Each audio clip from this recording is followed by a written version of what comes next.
नमस्कार दोस्तों, हमारी आज की कहानी है ऐसी औलाद होने से अच्छा मैं बे औलाद रहूं। दुखी माँ की कहानी। सुबह सुबह फ़ोन की आवाज़ से नींद खुली। स्क्रीन पर गुंजन का नंबर था, जो कि एक वृद्ध आश्रम की सहायक थी। आज फिर दिमाग खाएगी मेरी दीदी, कोई डॉक्टर बताओ। यह वाली अच्छी नहीं है, अभी तक नहीं ठहर रहा। बच्चा 7 साल हो गई थी उसकी शादी को, पर माँ के सुख से वंचित थी। रेनू गुंजन की छोटी बहन थी। जब भी वह अपनी बहन के पास जाती तो बस इसी बात का रोना रोती थी। रेनू ने सोचा आज भी ऐसी कोई बात होगी। ने बताया कैलाश अंकल की तबीयत बहुत खराब है। डॉक्टरों ने जवाब दे दिया है, आपको ही पूछ रहे हैं। प्लीज रेनू तुम जल्दी आ जाओ इधर, कैलाश अंकल शायद आखिरी सांस ले रहे हैं। रेनू ने जल्दी से अपनी स्कूटी की चाबी उठाई और वहां से चल दी। हे ईश्वर, एक बार देख लेने देना उन्हें, उनकी सांसें अटकी हैं। रेनू को याद आया कि कैलाश अंकल हमेशा कहते थे, बेटी मेरी अंतिम विदाई पर तुम मेरे पास ही रहना। और साल भर से मेरा नियम ही बन गया था कि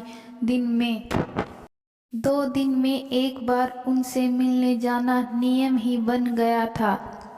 जीवन में सूर्य अस्त में उन्हें किसी चीज से मोह नहीं रह गया। खाने पीने पहनने ओढ़ने कुछ भी नहीं, जो मिल जाए ठीक है। कैलाश अंकल की एक आदत थी कि बस दंत साफ करने के लिए गुल का इस्तेमाल करते थे। यह शायद उनकी एक तरह की लत ही होगी, जिसे लग जाए छूटना मुश्किल है। एक बार रेनू ने पूछा कि अंकल आपको कोई चीज़ चाहिए क्या? मैं लेते आऊँगी। उन्हें इसी गुल का नाम लिया। जब से तब भी जाती हूँ मैं सिर्फ यही लेकर आती थी, और बोलते थे कि बेटा बहुत संभाल के रखना, जैसे गुल कोई संपत्ति हो। वृद्ध आश्रम में अपने अपने घरों में और भी बुजुर्ग रहते थे। जब बुजुर्ग लोग आपस में बातचीत करते तो संतानों के लिए अच्छे शब्द नहीं निकालते थे, जो स्वाभाविक हैं। उन्होंने कैलाश अंकल से पूछा, आपके कोई परिवार है क्या? तब अंकल मुस्कुराकर रह जाते थे और कभी कुछ बताया ही नहीं। रेनू सोचती थी शायद उनके परिवार में कोई है ही नहीं। कैलाश अंकल बोन कैंसर से पीड़ित थे। कहते थे, बेटा जी ऊपर जाने का समय नज़दीक है, तुम्हारा ही नाम जपता हूँ। क्या पता अगले जन्म में तुम्हारी जैसी बिटिया मुझे मिल जाए। रेनू जब आश्रम में पहुंची तो सारे लोग उन्हीं के इर्द गिर्द इकट्ठे थे। कैलाश अंकल ने रेनू को देखा, आंखें गीली पर होठों पर वही मुस्कुराहट, एक संतोष था उनके चेहरे पर। बेशक उम्र के आखिरी पड़ाव को अलविदा करने को आतुर थे। रेनू रोने लगी तो मेरे सिर पर प्यार से अंकल ने हाथ फिराया। सबको एक बार देखा और आंखें सुनने में टिकी रह गई। मन की अवस्था बता नहीं सकती। उनके साथ मेरा कोई खून का रिश्ता भले ही ना था, पर अपनेपन के धागे से जुड़े थे।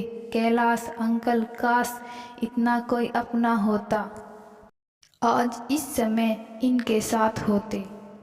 वृद्ध आश्रम के इंचार्ज अनिल जी बता रहे थे कि मैडम जी, इनकी तो पूरी फैमिली है, 2 बेटे बहुएं, भरा पूरा परिवार है, पर वह लोग इन्हें रखने को तैयार ही नहीं थे। आए दिन झगड़े होते थे, इसलिए इन्होंने खुद ही यहाँ रहने का फैसला कर लिया था। साथ ही यह भी कह रहे थे कि मेरी मृत्यु की खबर उन्हें मत दीजिएगा, आश्रम के लोग ही उन्हें अंतिम विदाई करें। रेनू यह बात सुनकर चौंक गई। इसके बावजूद भी कैलाश अंकल ने कभी कोई शिकायत नहीं की।